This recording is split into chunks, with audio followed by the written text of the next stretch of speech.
ne sera plus aussi important. Donc du coup, on apprend donc avec ce chapitre directement que Karin serait bien la mère de Sarada. Et j'ai envie de dire une chose, c'est que je suis à la fois d'accord et à la fois pas d'accord. Bon, en fait, ce que moi je crois, c'est que effectivement, Karin est bien aussi en partie la mère de Sarada. Mais Sakura reste bien également la mère de Sarada. Donc ce qui ferait que Sarada a deux mamans et un papa. Pourquoi? Alors, c'est très simple. Tout le long de l'arc Shippuden, je dis Shippuden même si ça, dans le manga il n'y a pas le mot Shippuden, mais je veux dire Shippuden pour comme ça vous voyez bien quelle partie je parle. Mais durant toute cette partie-là, même durant les années d'entraînement, les 2 ans et demi d'entraînement, tout ça, durant tout ce temps, Sasuke a pendant un long moment sucé le sang ou le chakra ou que sais-je de Karin. Et j'imagine qu'une partie de son ADN, son chakra, ses cellules, je sais pas quoi, sont en Sasuke et font partie même de lui, puisqu'en plus ça l'a soigné ou quoi. Hein, je crois que c'est plus ou moins ce délire-là. Et que maintenant, comme après il a baisé, oui, enfin, disons-le clairement, je vois mal Sasuke faire l'amour. Vraiment, donc du coup il a couché avec Sakura et du coup ils ont eu Sarada. Sarada de ce fait a maintenant les gènes de Sasuke, ça y a aucun doute, de Sakura mais aussi de Karin à cause de Sasuke. Et donc du coup ce qui fait que Sarada, le code génétique qui combine celui de Sasuke, Karin et aussi Sakura. Et donc c'est pour cela que Sarada aurait en elle le même truc serait en quelque sorte parent de Karin. Bon, c'est exactement ça que je veux dire. Donc je crois que c'est plus ou moins vers ça qu'on se dirige, comme ça l'auteur a en même temps un twist intéressant, parce que, oh quoi, Karin c'est la mère, et en même temps une happy ending, ah bah Sakura est vraiment la maman, et la vraie maman, parce que Karin, elle, ne s'est jamais occupée de Sarada, et encore moins, ils ont aucun trait caractère, bon peut-être si certains, même l'apparence, et même quand on regarde la page colorisée de ce chapitre-ci, on voit qu'en fait, quand même, Sarada ressemble beaucoup, même un peu trop même à Karin, ne serait-ce qu'au niveau d'événements presque. Enfin bref, donc du coup, moi je crois que c'est comme ça que l'auteur veut nous faire, va nous envoyer. Je pense que c'est plus ou moins dans ce délire-là. Bon, maintenant que j'ai tort ou raison, on verra, mais je suis 90% certain que ça va être comme ça. On verra si l'histoire me donnera raison par la suite. Donc du coup, ce chapitre qui progresse au niveau donc de la découverte de l'identité, les raisons, les motivations donc de ce Super Shin. Donc on a Sasuke et Naruto donc qui n'arrive toujours pas à retrouver Sakura, même avec le mode Senin de Naruto. J'espère que le mec on voit, je suis sûr qu'il a un peu quand même entraîné son mode Senin jusqu'à aller à un certain rayon. Donc j'imagine que Super Shin est quand même assez loin.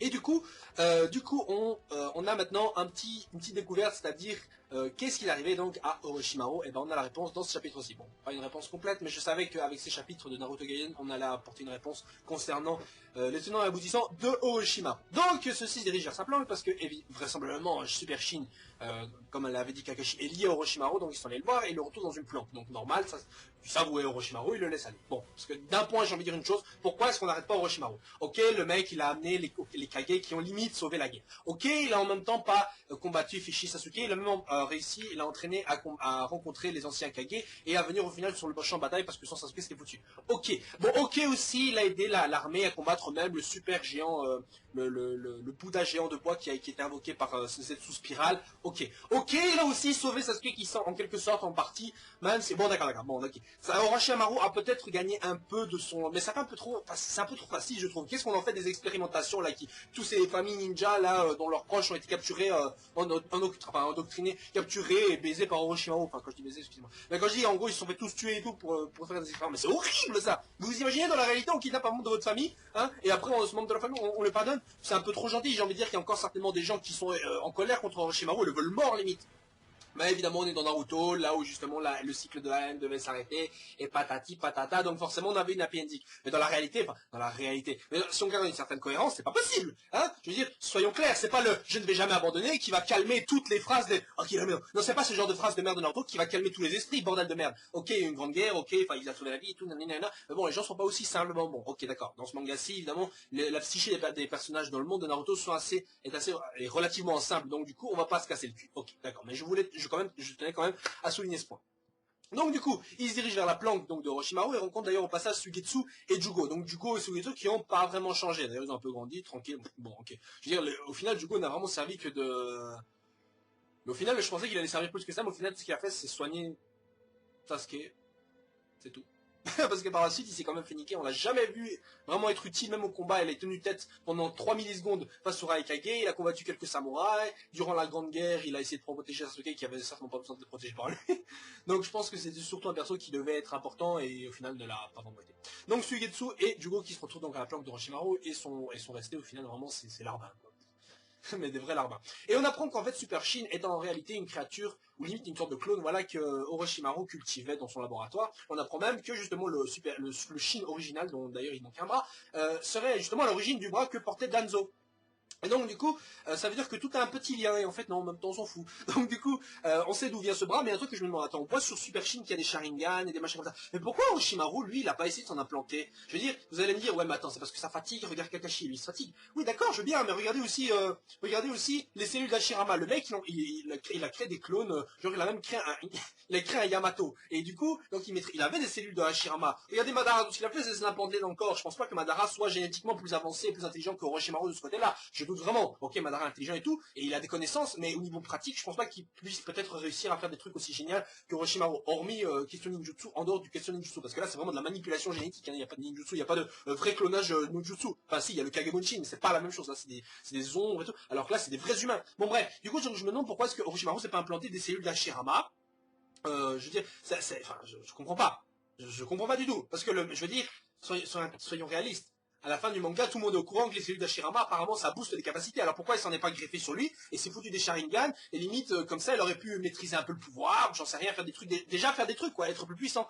Je veux dire, soyons clairs, les cellules d'Hashirama permettent en même temps de supporter le Sharingan plus facilement. Regardez Kakashi, on lui a fait la peine du chakra d'Hashirama, bam, il a eu des boosts.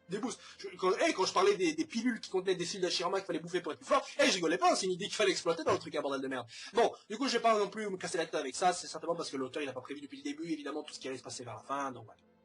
Donc, pour continuer avec le chapitre, on remarque d'ailleurs qu'Orochimaru apparemment même bien plus jeune. Pourquoi? On n'en sait rien. C'est Orochimaru. Donc voilà, c'est un peu comme Fairy Tail. Pourquoi Erza gagne? C'est Erza. Pourquoi Orochimaru plus jeune? C'est Orochimaru. Donc du coup, j'imagine qu'on n'aura jamais la réponse. Peut-être a-t-il utilisé la technique de Tsunade, mais je pense pas, c'est pas son genre. Donc je crois qu'il a réussi, enfin il a trouvé un moyen de se rajeunir d'une manière ou d'une autre. Comment, je ne sais pas. Peut-être parce que son corps est fait de cellules d'Hashirama Zetsu, une sorte d'arbre, et donc du coup, c'est une technique qui permet de rajeunir l'arbre. Je sais pas. Non, franchement, je sais pas. Parce que, non, franchement, je sais pas du tout. Donc du coup, on apprend que les motivations aussi de Super Shin seraient apparemment de réinstaurer la guerre parce que la guerre permet de faire évoluer les gens. Bon après, il nous fait tout un blabla sur les cellules, sur les liens. Je pense que tout ce blabla sur le code génétique, sur le parenté, tout ça, c'est vraiment un lien pour faire un parallèle avec Sarada et sa quête d'identité pour savoir qui est sa mère. Et Super Shin c'est pareil, c'est un clone, donc il se pose des questions. Et en même temps, il a des non. Bon, je crois que vous avez compris là où je veux en venir. Tout ça est un peu insipide. Tout ça est un peu nul. J'ai envie de dire, Super Shin, il n'a pas l'apparence d'un méchant charismatique. Soyons clairs. Et en plus de ça, le mec apparemment il voit un culte à Itachi et au clone Uchiwa. Donc c'est même pas Uchiwa en fait. C'est juste un putain de clone. Et donc on apprend que Super Shin est en réalité, et les Shin autour de lui sont vraiment des clones. Ça c'était clair maintenant. J'avais deviné juste, c'était vraiment des clones et non pas ses fils.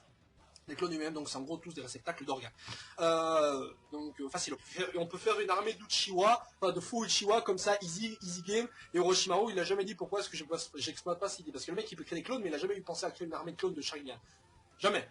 Je veux dire, comment c'est possible? Je veux dire, ce Super Shin n'est quand même pas plus intelligent qu'Orochimaru, bordel. Orochimaru, c'est des années de connaissances. Comment il a jamais eu cette idée? Je veux dire, c'est une idée facilement exploitable, merde quoi. Le mec, il a bien toute une armée, il a bien plein de corps humains comme ça dans ses planques. Pourquoi est-ce qu'il l'utilise pas pour, je sais pas, il y a moyen de faire plein de trucs, et le mec, il a jamais eu l'idée de faire ça. Donc peu importe, ici évidemment il est question donc, de clonage, et évidemment tout le monde confond avec le multi-clonage, donc personne ne comprend vraiment ce qu'est un vrai clonage, le clonage scientifique qu'on connaît ici. Donc apparemment ce sont des vrais humains, contrairement au clone ici, le clone de Naruto qui d'un côté évidemment c'est bien plus pratique, mais ces clones-là il faut vraiment les tuer pour s'en débarrasser. Et donc Naruto est un peu choqué. Malgré tout. D'ailleurs on a un petit passage où Sasuke d'ailleurs certifie vraiment que Sarada est bien sa fille et que Sakura est bien sa femme.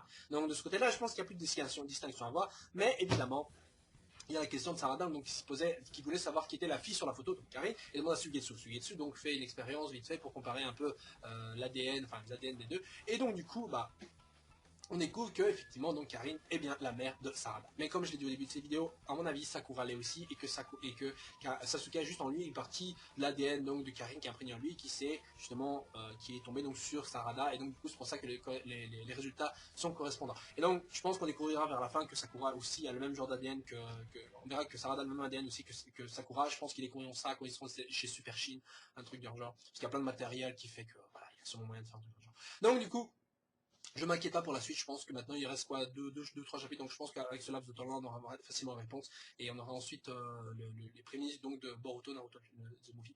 D'ailleurs, c'est assez marrant parce que Au début du chapitre, on avait une cover où on voyait le troisième membre de l'équipe de Boruto. Donc on avait Bolt, et on avait Sarada, et on avait un troisième Gus qui ressemble beaucoup d'ailleurs à Toneri, le méchant dans Naruto The Last. Je sais pas si c'est un hasard ou pas. D'ailleurs, Naruto The Last est sorti en version coréenne, tout ça, mais elle est dégueulasse et j'aime pas le coréen. Donc j'attends vraiment une version japonaise, qui soit sympa à regarder. D'ailleurs, le film, de toute façon, enfin le DVD ou Blu-ray va sortir est déjà sorti ou va sortir bientôt. Donc une version sous-titrée va pas tarder certainement.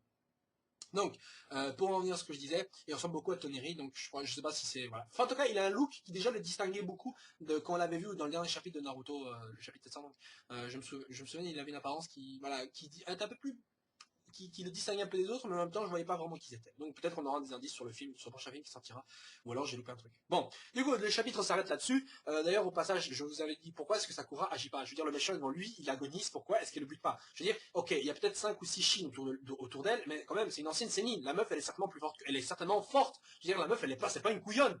Et pourtant, elle a le Boku Jutsu sa race, qui lui permettrait certainement de survivre au moins à plein d'assauts, un peu comme Tsunade.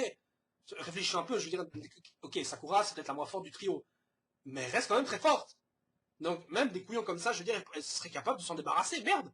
Donc, du coup, pourquoi est-ce qu'elle attend? Je veux dire, la meuf, elle est là, limite, en train de discuter avec lui, mais tu es fou, mais bute-le, putain, merde. Bon, du coup, le chapitre se termine là-dessus.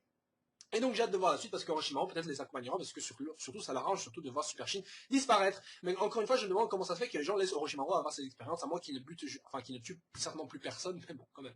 Bon voilà, sur ce chapitre c'est terminé, on se retrouve la semaine prochaine pour le prochain chapitre de Naruto Gaiden et je vous souhaite une agréable journée et surtout l'anime Naruto Shippuden a repris et évidemment ils reprennent pour refoutre des hors-séries dans les épisodes qui sont censés être canon. Donc du coup je ne comprends absolument pas où veut en venir le studio Pierrot qui nous dit voilà les hors-séries sont terminées, vous pouvez regarder, il fait des annonces et tout et dès qu'on est dans l'épisode, ah oui, on voit la jeunesse d'Obito et tout. Donc du coup, ça me fait chier. Donc du coup, on se retrouve la semaine prochaine et passez une agréable journée et semaine. Voilà. Ciao, ciao. Bonjour.